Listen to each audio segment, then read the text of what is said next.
of us have seen in our lives in the Midwest and in the Northern Plains. And we did it this morning. It's an unofficial record. They have to go out there and check the instrument and everything else. But potentially this negative 38 in Mount Carroll, Illinois, the all-time record low for the state. So in other words, no location in the state has ever been as cold as it was this morning in Mount Carroll. That is an impressive statistic. Of course, Chicago got down to negative 23 yesterday. It was about negative 21 this morning. They did not hit their all-time record low of negative 27. So here's the morning lows, and obviously there's a whole bunch here on the map, but some of the ones that were very impressive. International Falls was negative 45, Minneapolis negative 23. I'll put my finger just north of Duluth here.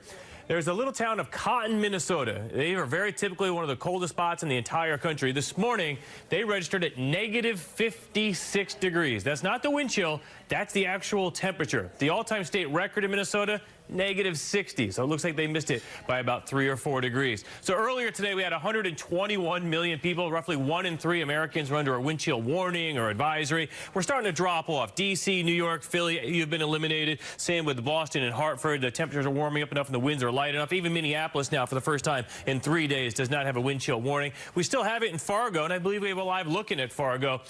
You've been one of the poster children for the negative numbers as we've gone throughout the last couple of days with that deep snowpack. It's not exactly going to be a huge warm-up for you, not as much as some other areas, but even you'll appreciate getting into the positive numbers this upcoming weekend. So let's talk about the actual wind chill values as we go throughout the rest of the day. So right now, the coldest, still negative 30 in Chicago, still negative 38 there in Fargo. A little improvement in New York City at negative 2. You did drop to negative 16 this morning. As we go throughout the ride home today, still cold in areas, but it's improving. The wind's getting lighter, a lot of sunshine throughout the region. Then as we head towards early tomorrow morning, I don't think we're going to have as many school cancellations and airplane cancellations too. The temperatures are a little bit warmer. You notice even Chicago, negative 1. It's amazing. We're talking negative 1.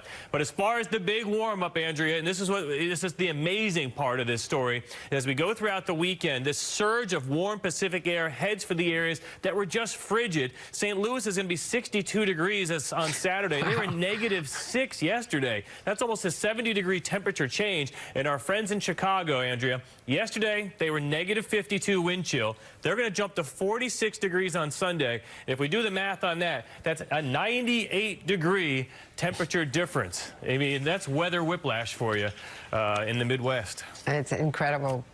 Thank you so much, Bill. Karen's, Miguel Almaguer. Just hang on there. It's coming. It's going to get warmer in Chicago. Meanwhile, here in Washington, a lot of heat.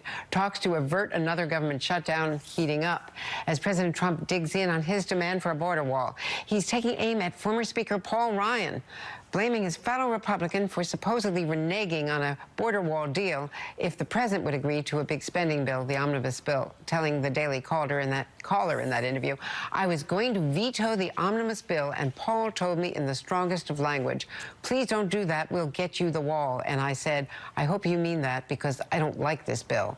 The president adding, quote, "And then he went lame duck. And once he went lame duck, it was just really an exercise in waving to people, and the power was gone, so I was very disappointed." Well, joining me now, MSNBC political analyst Philip Rucker, Washington Post White House bureau chief Phil.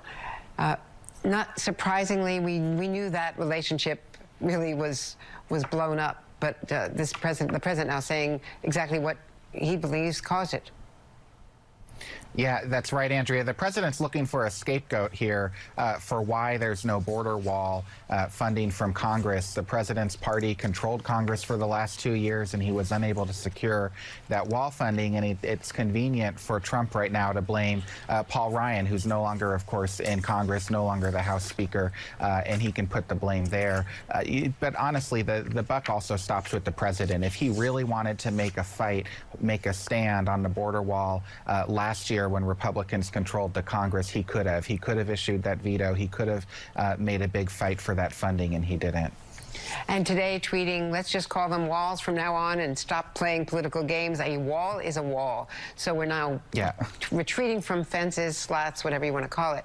This really makes it clear that the negotiations among the 17 Republicans and Democrats who met last night and are meeting going forward, not going to be easy.